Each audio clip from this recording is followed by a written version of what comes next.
On a sweltering summer night in Winter Park, Florida, the phone rang at the 911 rescue center. On the other end was a woman gasping for breath, her voice trembling with fear. My boyfriend, he's not breathing anymore, in the suitcase.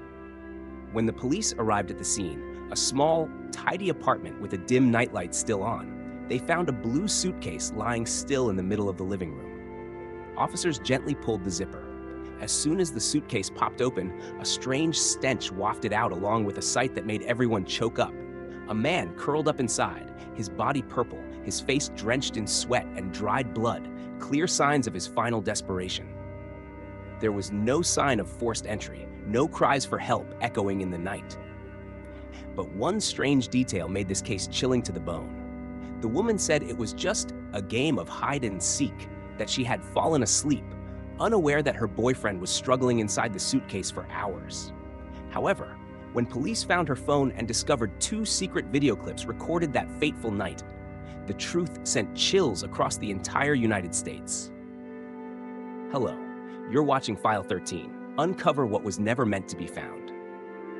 Before we get into the case, don't forget to support me by liking, subscribing, and turning on the notification bell to follow more mysterious cases.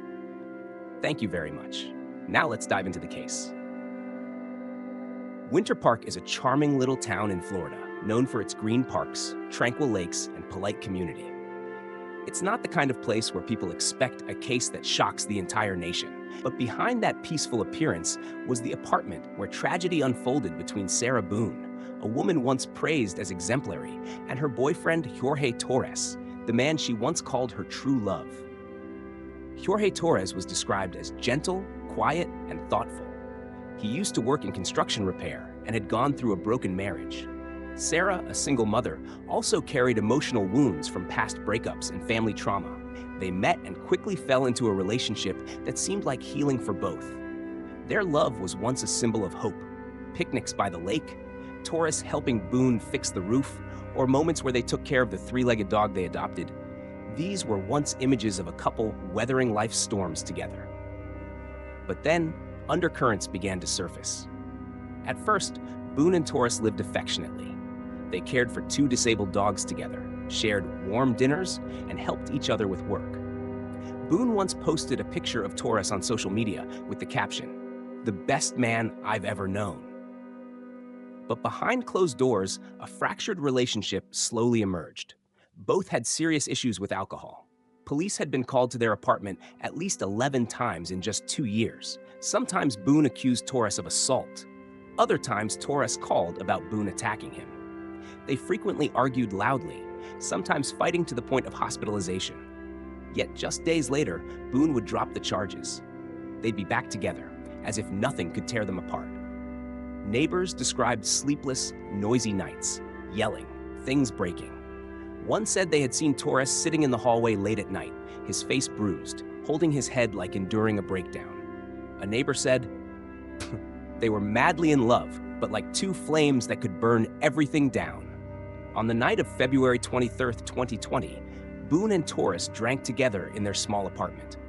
According to Boone's initial statement, they were doing a puzzle, and then Torres suggested a game of hide and seek.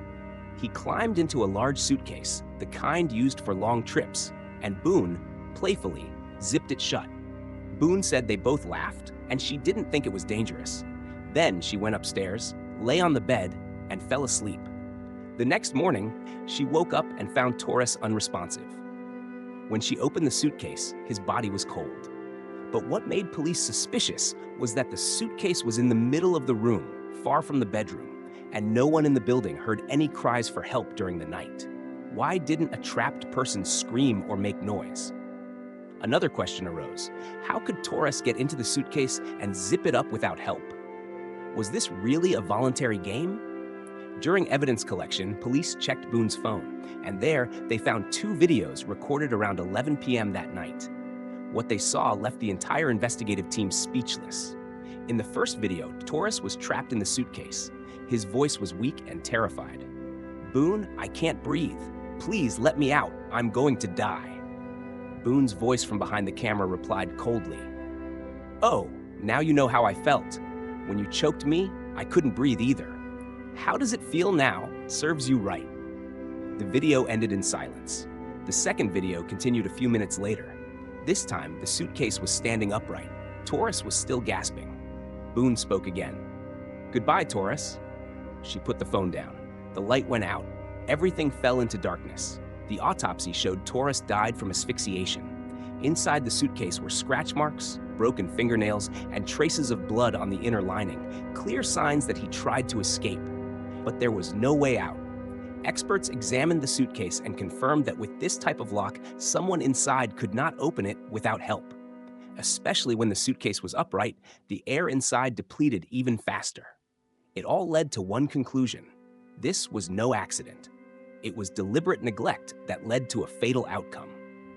Boone was arrested right after the videos were revealed. She was charged with second-degree murder.